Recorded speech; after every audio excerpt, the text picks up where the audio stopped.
I warned her not to board, and still she went. I remember the look on her face when she slammed the car door and smiled, that self-satisfied little smile. The one I used to think meant love, not defiance. "I've got this, don't worry," she said, slipping out of my grip as if I were holding nothing more than air. The taxi whisked her away, and I was left staring at the asphalt, heart thudding, chest tight, as if the world had just tilted on its axis. I had been careful, so careful. I had known the risks, the temptations, the slippery edges that could ruin everything we'd built. I had given her every reason to trust me. But trust, it seems, isn't a gift you can demand. It's a fragile thread that breaks without warning. For months, things had been off. Subtle shifts, small deceptions that seemed harmless at first. The hidden phone calls, the excuses to leave work early, the whispered conversations she abruptly ended when I walked into the room. I had questioned her, gently at first. "Is everything okay?" I'd ask, trying to ignore the tight knot forming in my stomach. She would laugh, dismiss it with a casual wave, and I'd swallow my fear like bitter medicine. I wanted to believe her. I needed to. But the warning signs were there. The pattern was clear. And when she mentioned that conference in New York, a corporate retreat she claimed was vital for networking, something inside me hardened. Not anger. Something colder. Experience, maybe. Instinct. I knew what that trip could mean if she weren't alone, if she wasn't honest. I warned her not to board. I muttered to myself that morning, watching the live feed from the company's corporate shuttle service. The small, sterile control room hummed around me, screens blinking with rows of names, schedules, and access logs. I had access, of course. After years of working with the company, the trust was mine. But trust is a two-way street. And sometimes, protecting someone means cutting off their freedom, even when it hurts. I pulled their corporate access. Just like that.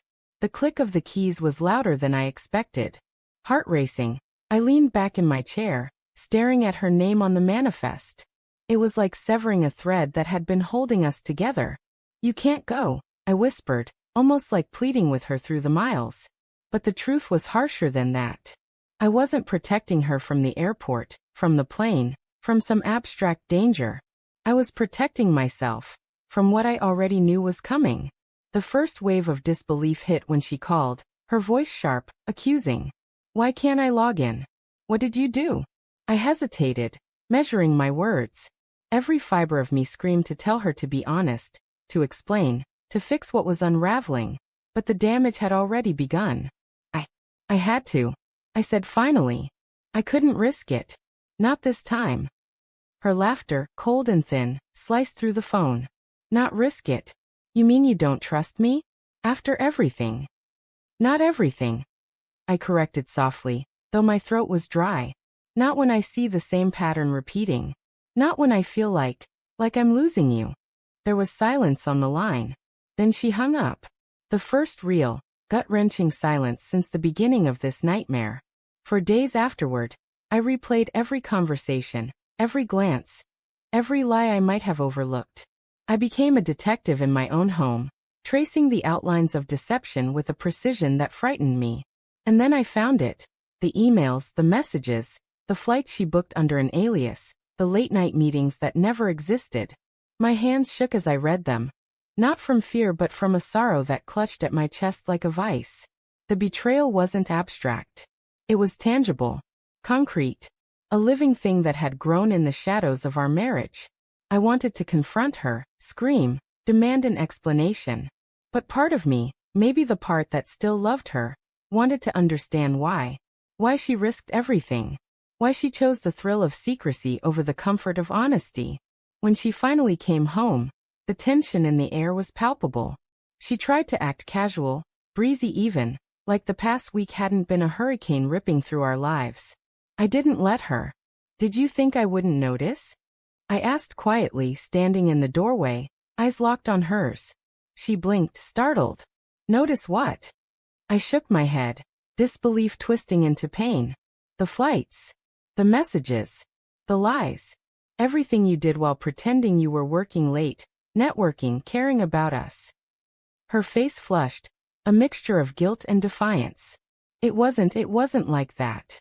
It wasn't like that," I repeated, voice barely above a whisper, but every word carried the weight of a breaking heart. You were planning, hiding, deceiving. You risked us, me, everything. And for what? A fling? Attention? Something you couldn't even admit to yourself? She opened her mouth, closed it, looked away. The silence was louder than any argument we could have had. I warned you, I said finally, my voice steady now, though my chest ached.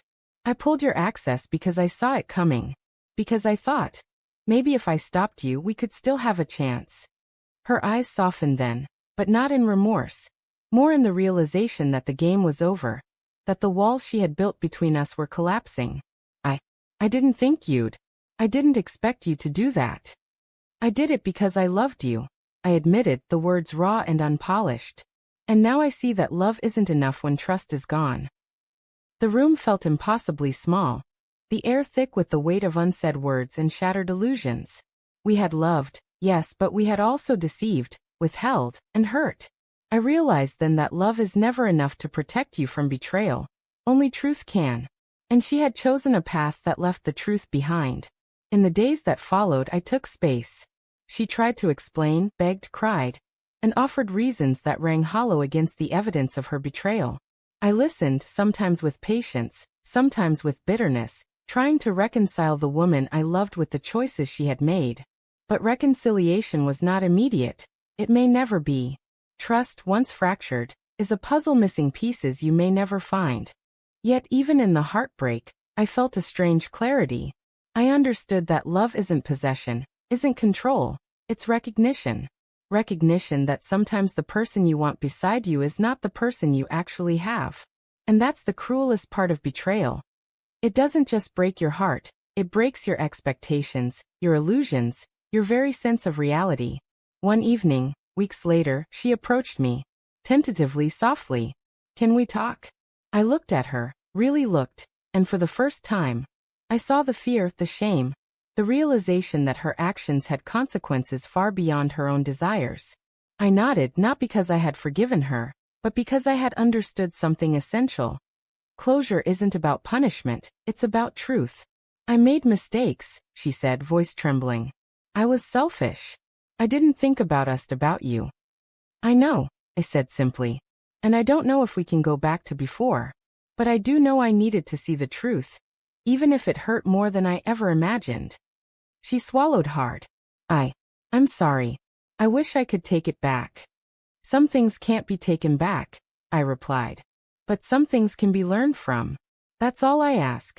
That's all I ever wanted, honesty. And in that moment, standing in the quiet aftermath of betrayal, I felt a strange mixture of pain and liberation. The woman I loved had betrayed me, yes, but in pulling her access, in forcing the truth into the open, I had reclaimed myself. I had chosen honesty over illusion, clarity over complacency. I had warned her, and when she ignored it, I acted.